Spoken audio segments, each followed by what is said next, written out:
Hola, bienvenido a Maquillando al Personaje. Mi nombre es Okairi Mayen y te agradezco mucho que estés viendo este video. El día de hoy estaremos hablando de 5 poetas mexicanos que deberías conocer. ¡Comencemos!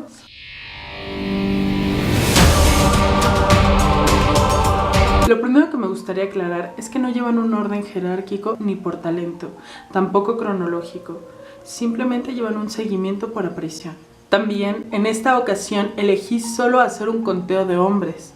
Pero me gustaría más adelante hacer uno solo dedicado a poetisas mexicanas. Hechas todas las aclaraciones, comencemos este conteo. Javier Villaurrutia fue un escritor, poeta y dramaturgo mexicano que nació en la Ciudad de México. Perteneció al colectivo intelectual de los contemporáneos. Después haré un video sobre ellos porque fue un movimiento importante cuyo fin era precisamente eso, difundir la cultura a través de las letras. Inicialmente cursaba la carrera de Derecho, pero desertó para estudiar teatro en Bellas Artes. También estuvo becado un año en la Universidad de Yale. En compañía de Salvador Novo, codirigió la revista Ulises, dirigida a la cultura y el arte. Fue un hombre multidisciplinario que también se dedicó al profesorado en lo que antes era la Universidad Nacional de México, hoy conocido como la UNAM.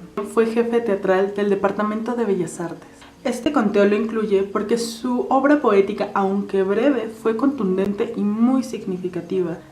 Su escritura era desoladora, oscura. Hay elementos constantes como la muerte, la soledad, el abandono. Una de las razones por las que mucho tiempo permaneció su nombre en la sombra es precisamente porque el mundo que pinta no es el mundo idílico, es mucho más profundo y de alguna manera gris, con un descontento muy generalizado. Quiero compartirles el poema que más me gusta de su autoría, Suite del Insomnio, de Javier Villaurrutia. Reloj, qué corazón avaro cuenta el metal de los instantes. Agua, tengo sed. ¿De qué agua? ¿Agua de sueño? No, de amanecer. Alba, lenta y morada, pone ojeras en los cristales y en la mirada. El siguiente poeta del que les quiero hablar es José Gorostiza. Él nació en 1901, 2 años antes que Javier Villaurrutia, y nació en San Juan Bautista, lo que hoy se conoce como Villahermosa, Tabasco. Aunque también fue un diplomático, hoy nos enfocaremos simplemente en su lado poético. Fue reconocido por la Academia Mexicana de la Lengua en 1954 y también perteneció al movimiento de los contemporáneos. Fue profesor en la UNAM de literatura mexicana e impartió historia moderna en la Escuela Nacional de Maestros.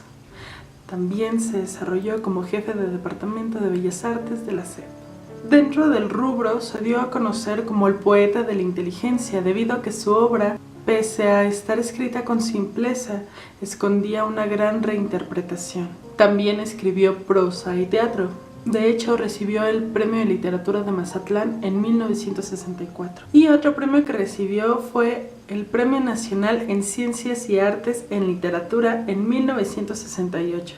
En cuanto a la poesía, que es lo que hoy nos compete, él expresó: la poesía es una especulación, un juego de espejos, en el que las palabras, puestas unas frente a otras, se reflejan unas en otras hasta lo infinito y se recomponen en un mundo de puras imágenes, donde el poeta se adueña de los poderes escondidos del hombre y establece contacto con aquel o aquello que está más allá.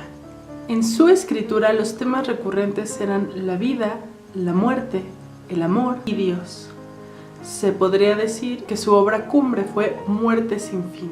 A continuación les leeré mi poema favorito de él, La luz sumisa, José Gorostiza. Pero puso el Señor a lo largo del día esencia de dolor y agudo clavo de melancolía, porque la claridad, al descender en giros de canción, enciende una alegría de mujer en el espejo gris del corazón. Ahora hablaremos de Alfonso Reyes, el conocido regiomontano universal. Nació en Monterrey en 1889 y estudió en la Escuela Nacional de Jurisprudencia, hoy conocida como la Facultad de Derecho, en la Ciudad de México. Al igual que José Gorostiza, también fue un diplomático y fue un poeta, pensador, narrador y ensayista.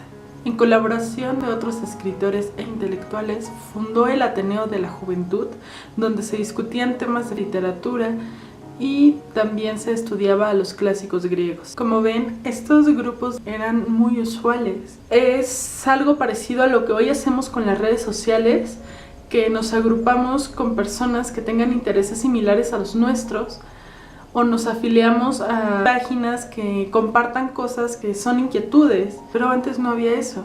Entonces los mismos interesados tenían que formar sus colectivos, por ejemplo, en este caso, con el fin de una difusión cultural mayor. Me parece muy interesante cómo ha evolucionado la sociedad, en este caso mexicana, y que aún así sigan existiendo revistas, canales de YouTube, foros, convivencias, todo con el fin de llegar a más gente y de vincularse unos con otros cuando se tienen intereses en común. Y perdón, volviendo a Alfonso Reyes, su primer libro fue publicado cuando tenía 21 años y se llamó Cuestiones Estéticas. Dio cátedra de Historia de la Lengua y Literatura Españolas en lo que hoy se conoce como la Facultad de Filosofía y Letras de la UNAM.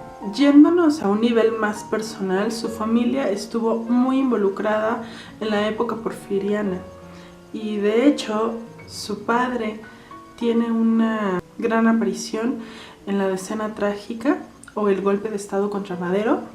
Si les gustaría un video al respecto, por favor háganmelo saber.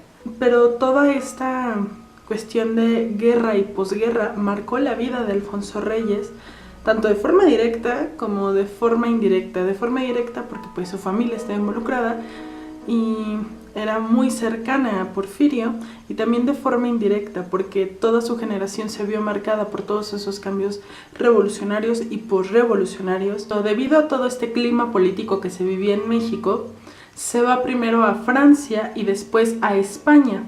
Es en España donde su auge creativo se lleva a cabo, involucrándose en instituciones y grupos culturales y también haciendo un gran estudio de lo que es el siglo de oro español. De igual forma, en ese tiempo trabajó en el Centro de Estudios Históricos de Madrid. En sus funciones como embajador también estuvo en Brasil y en Argentina.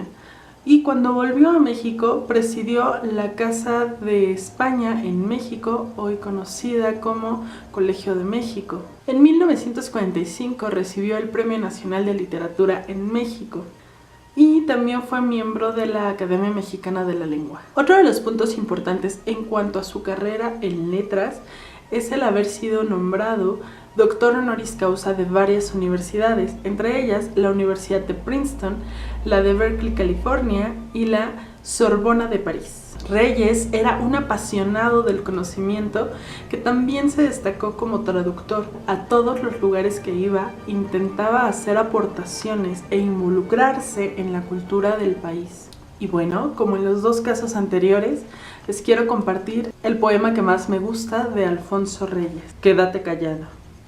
Y lo que cantas dormido es tu canción verdadera. Quédate solo y callado, casi todo cuelga y sobra. Ningún gasto se recobra, ni vale el oro cambiado, la moneda que has pagado por montones de vellón, que a hurtos da el corazón los latidos que aprovechas, y aunque imaginas que pechas, lo debes al panteón.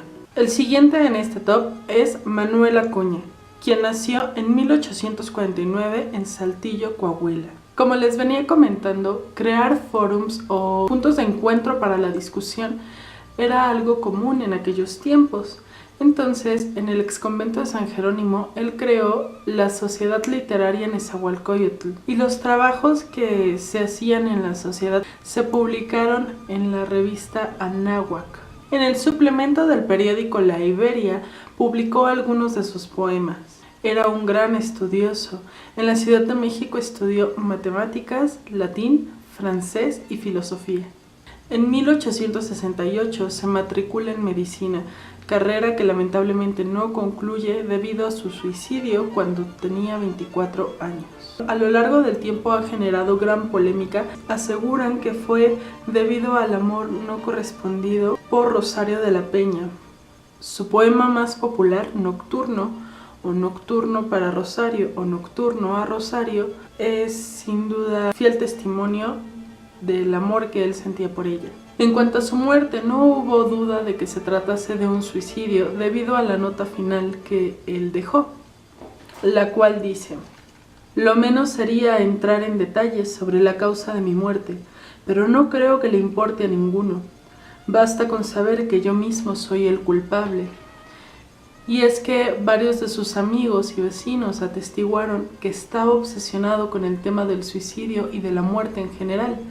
A nivel personal considero que con Rosario o sin Rosario, él ya consideraba ese final. Dicho poema se considera su obra máxima. Sus contemporáneos afirmaban que tenía un gran talento literario y que es probable que hubiera trascendido muchísimo más si no hubiera muerto. Se dio a conocer como poeta por la elegía a la muerte de su amigo Eduardo Alzúa. Todos le auguraban un futuro prometedor. Ya había presentado su primer drama, titulado El pasado. Como autor tuvo un gran éxito. Creo que en sus poemas podemos ver que es un fiel representante del romanticismo mexicano. Mi poema favorito de su autoría se llama Pobre Flor. Pobre Flor, de Manuel Acuña.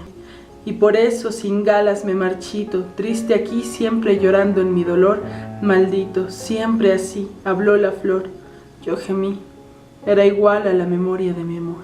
Y bueno, para finalizar este conteo hablaremos de Efraín Huerta. Él nació en Guanajuato en 1914 y pretendía ser abogado, pero cuando su primer libro de poesías tuvo éxito, prefirió dedicarse de lleno a escribir. Dicho libro se publicó en 1935 y se llama Absoluto Amor. También fue un arduo periodista, colaboró con más de 40 revistas y periódicos, aunque no siempre colaboraba usando su nombre, también hacía mucho uso de seudónimos. Al igual que otros intelectuales, él también se preocupó por crear un colectivo cultural.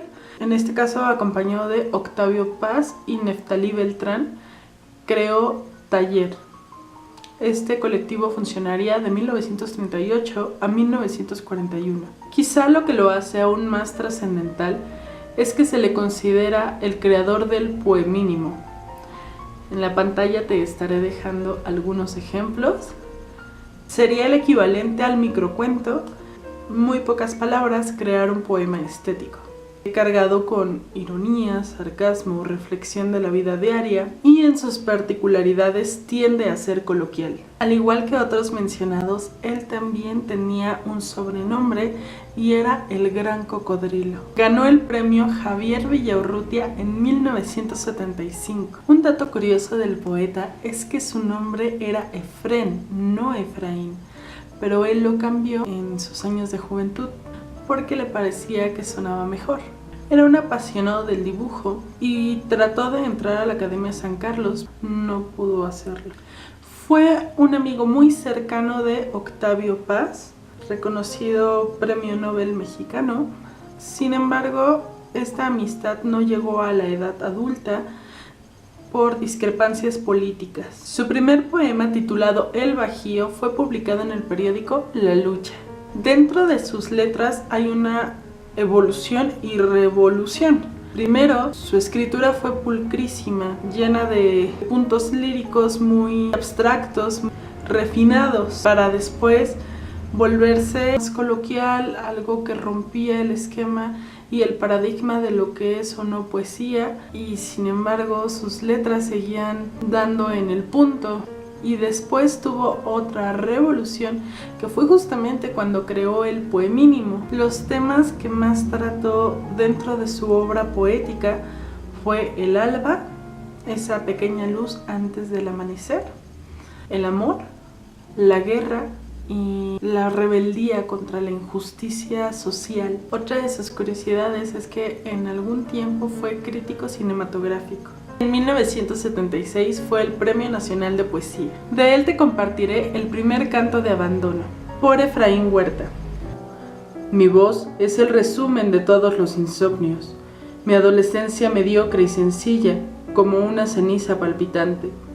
No lloraría por mi ternura finalmente enterrada, Ni por un sueño herido sentiría fina tristeza, pero sí por mi voz oculta para siempre, mi voz como perla abandonada.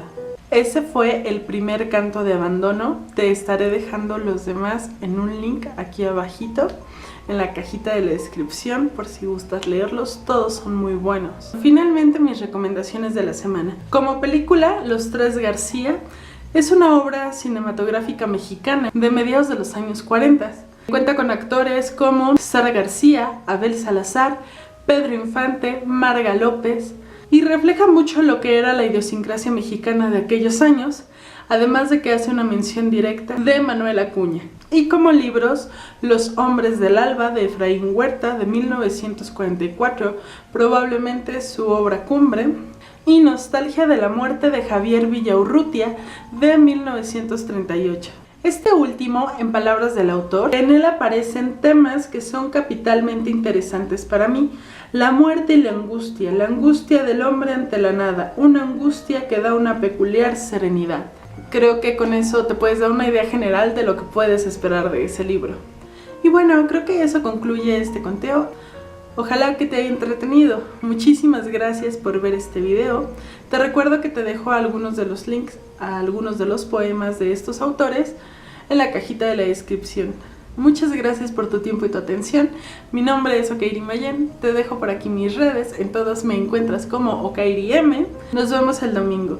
Si me estás viendo de día, ten un maravilloso día. Y si me estás viendo de noche, dulces y esponjaditos sueños. Bye.